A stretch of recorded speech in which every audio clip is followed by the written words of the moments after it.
Assalamualaikum warahmatullahi wabarakatuh. Perkenalkan, kami dari kelompok 3 akan menjelaskan tentang The Weak Knowledge Management Cycle.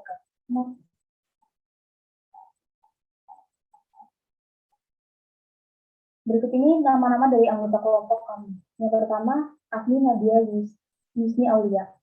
Yang kedua, Zaki Ahmad Kusuma. Yang ketiga, Fatur Rahman Azhar. Yang keempat, Florentina Kinasi. Yang kelima, Laudava Pranasari. Yang keenam, saya sendiri, saya Linda Santi Pramono. Yang ketujuh, Santini Ramadhani. Dan yang terakhir, Zulfi Tabiul Kholik Sarwana.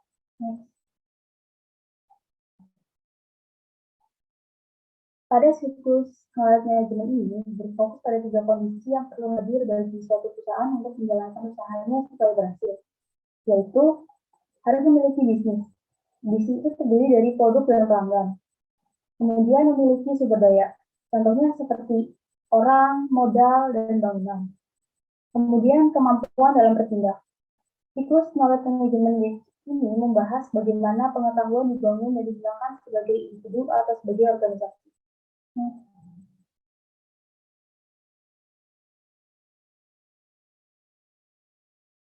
Kemudian terdapat dimensi weak model.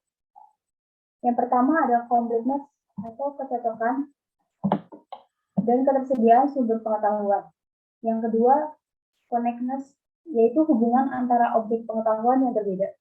Yang ketiga, kongruensi, konsistensi antara objek pengetahuan.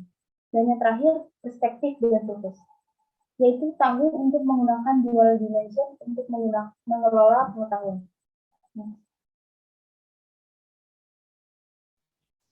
Kemudian di sini ada tahapan The Weak Knowledge Management Cycle. Yang pertama ada building knowledge, yang kedua holding knowledge, yang ketiga knowledge pooling, dan yang terakhir ada using knowledge. Masuk pada tahapan pertama yaitu building knowledge. Pada tahap building knowledge ini kita belajar dari berbagai sumber, baik dari personal experience, formal education and training, intelligence source, media, books, ataupun pers. Yang mana hal ini bertujuan untuk memperoleh pengetahuan, menganalisis pengetahuan, merekonstruksi atau mensintesis pengetahuan, menyusun atau memodelkan pengetahuan, dan mengatur pengetahuan. Building knowledge ini mengacu pada berbagai kegiatan, mulai dari riset pasar, fokus group, survei, competitive intelligence, dan yang terakhir aplikasi data mining, yang dalam hal ini untuk pengelompokan tipe konsumen. Pada tahap ini juga organisasi membuat rancangan mengenai apa saja yang harus dilakukan dalam proses building ini, mulai dari cara memperolehnya, menciptakannya, dan mengatur pengetahuan baik yang bersifat baru maupun pengetahuan yang sudah ada demi kebutuhan organisasi. Tanpa adanya tahap ini, organisasi tidak dapat menggambarkan mengenai apa yang dapat mengembangkan pengetahuan dari yang mereka butuhkan. Selanjutnya akan membahas mengenai holding knowledge. Yang kedua ada holding knowledge. Pada tahap holding knowledge, pengetahuan yang telah dipelajari sebelumnya akan diingat serta diinternalisasi. Maksud dari internalisasi yaitu didalami, dihayati agar pengetahuan dapat dikuasai secara maksimal. Kemudian akan dilakukan pengarsipan atau pengolahan terhadap pengetahuan. Contohnya dengan mengganti pengetahuan yang lama dengan pengetahuan yang aktif digunakan sekarang di dalam tempat penyimpanan. Untuk tempat penyimpanannya sendiri akan dijelaskan pada slide selanjutnya. Pengetahuan dikumpulkan di tempat penyimpanan. Tempat penyimpanan dari pengetahuan ini dapat berupa buku, laporan penelitian, rekaman video, makalah teknis, dan lain-lain. Pengetahuan yang dimiliki oleh perusahaan termasuk kekayaan intelektual, paten, pengetahuan yang terdokumentasi dalam bentuk laporan penelitian, contohnya seperti studi kasus dan video demonstrasi oleh para ahli. Bagian yang akan dijelaskan selanjutnya yaitu knowledge.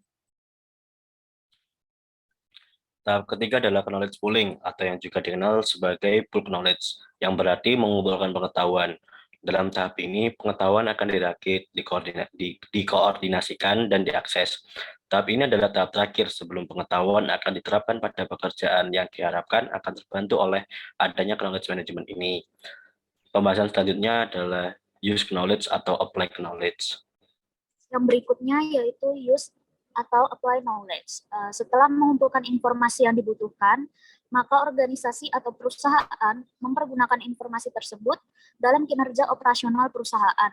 dengan cara menggunakan pengetahuan untuk melakukan tugas rutin, survei, dan menggambarkan situasi dan ruang lingkup. Selanjutnya dilanjutkan oleh Shanti.